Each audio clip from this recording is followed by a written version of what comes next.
Hello everybody, welcome to On the Road in Recovery with myself, Adrian Cox. Do excuse me, I'm lying in bed, I'm having a bit of a sleep. I arrived in Denmark last night. I had a whole day of travelling yesterday and I arrived in Denmark.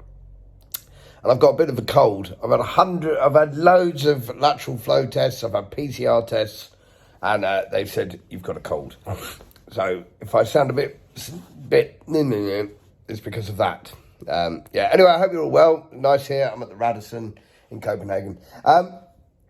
Somebody sent me a message saying, it was saying they know people who they think should stop drinking, but going back to the thing of telling somebody, if you tell somebody not to do something, they generally want to do it. It's such a cliched thing, and it's, you know, it's not a cliche thing, but it's the real thing. I know it was for me. Anyone told me not to do something, I'd do it the other way. It sounds like a real childish kid thing to do.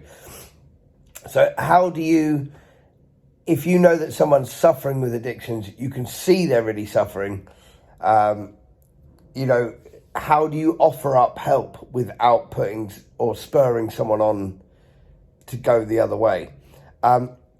Now, from my own experience, I know that when people told me to stop, I remember even people who I respected telling me, look, you've got to sort yourself out because you're drinking too much or you're taking too much Coke. And at the time, I just said all the things that they wanted to hear. I was like, yeah, no, you're right. Because I was like, yeah, right, I'm really gonna try and not drink. I'm really gonna try and not take Coke. Right, that's it. Yeah, I'm really gonna do that. And I'd sort of think about it, and then, you know, within a day or two, just carry on. And so, but I've seen people I've had a lot of people who say to me, they'll go, oh, such and such could benefit from meeting you, Adrian, because they might be able to, you know, it might help them with them because they're drinking or whatever too much. It's such a hard thing. Now, I've got a few friends who I've tried to help in the past, and I got to a point where I was like, I'm investing so much of my time in trying to help these people.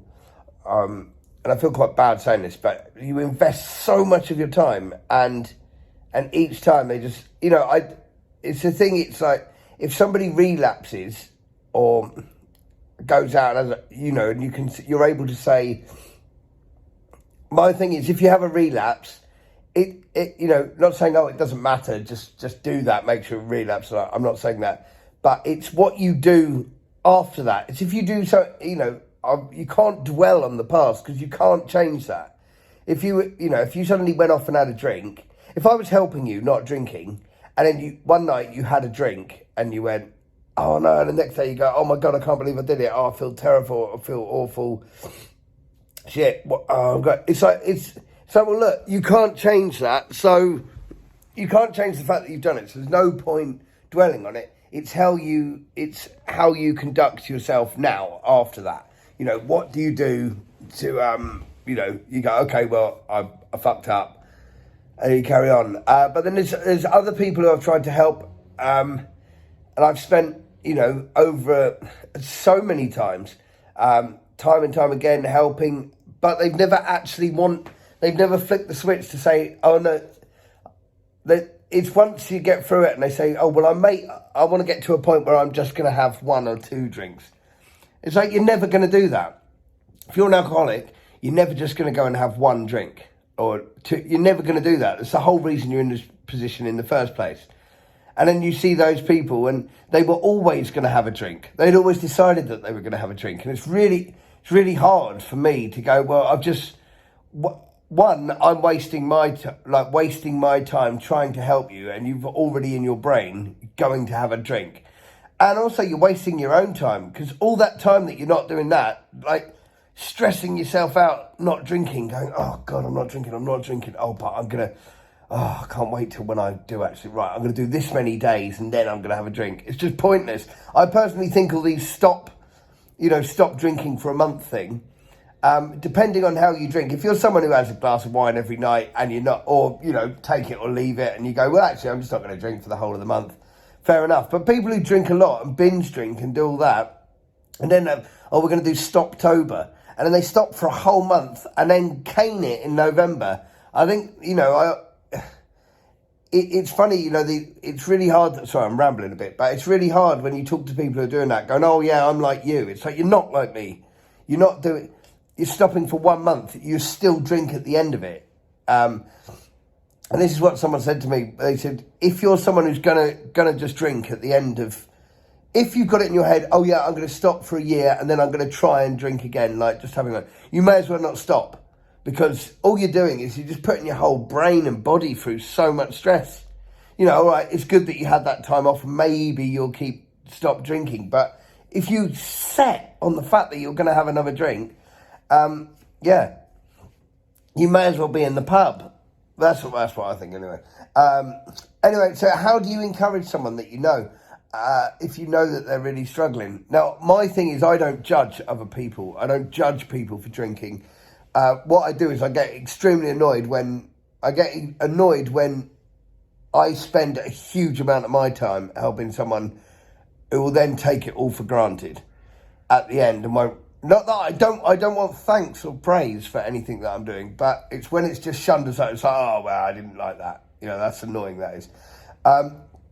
Because it's like, well, I'm taking time to try and help you and try and give you the ways or help, and you were always going to drink anyway. So if you just told me that, I could have managed how much of my time I would have put into that. But so if you see someone who's really struggling with drink, it's really hard. Because I don't judge people for drinking. Like, if you're going to go out and get drunk, and that's what you're going to do, go and do it. It's not actually. But if I see that it's infringing on your life, and I was talking about, if it's infringing on your life or your health, then that's when I would say something to somebody. That's what, and it's a shame you can't nip it in the bud earlier and say, it's that thing of foresight before hindsight. You go, well, look, I think you might have a problem soon down the line, just be careful. Because people go, I haven't got a problem. So, all right, okay, fair enough. But as long as people aren't harming themselves or harming others, or it's infringing on their work, it's a very hard one, because as soon as you start talking about it, people go on the defensive, and especially someone who's got an alcohol problem or cocaine problem, because they're stubborn people. They're going to do what they want. It's the reason that they're able to do that. It's reasons they've managed to warrant doing everything.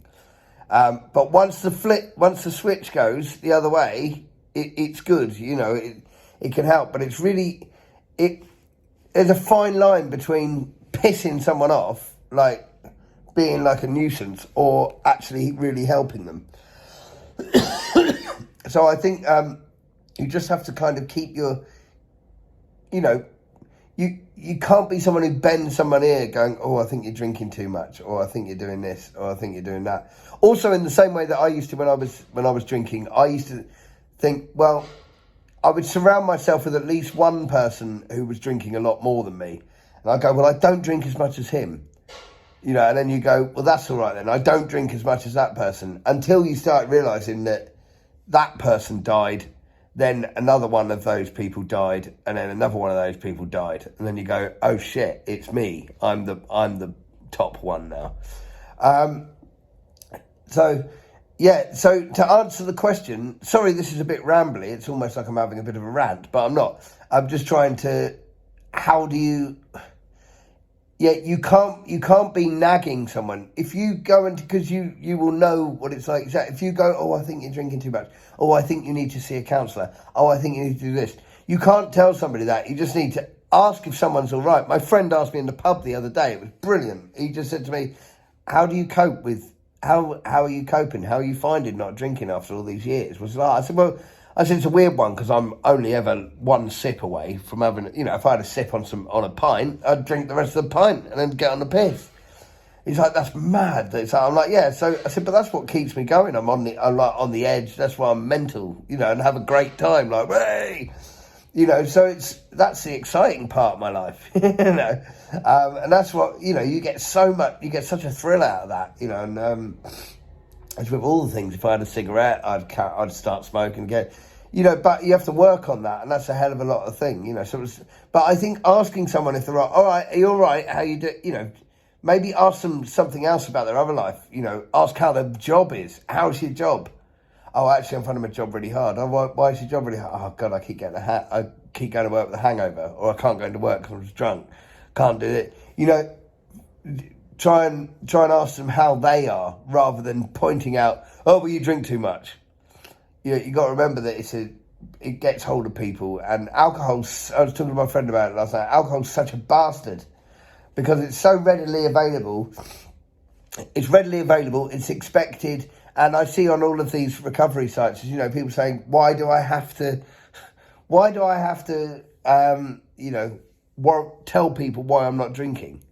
You know, it's a weird one, you know, and yeah, it's crazy. But yeah, what I would do, what I do in my life of when I see someone who's drinking too much or is taking too much coke or whatever, I almost sort of kind of side with them and go, oh, tell them stories of what I've done. You know, and go, oh, crikey, yeah. I said, well, I don't drink it. And they're like, you don't drink at all. You don't do that. You know, so, and I always say, get in touch with me, because I'll always message someone.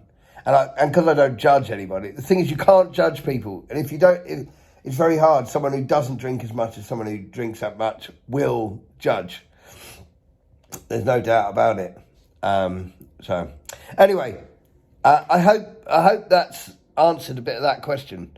I feel like I've just rambled a bit for 11 minutes and 30 seconds. Anyway, folks, I'm going to have another little sleep, try and shake off this cold a little bit. But yeah, greetings from Denmark, and I hope you're all well. Thanks to everyone who's subscribing to the YouTube channel as well. The YouTube channel, I've nearly uploaded all the videos now, so I'm getting there. So, all right, folks, take care. See you later.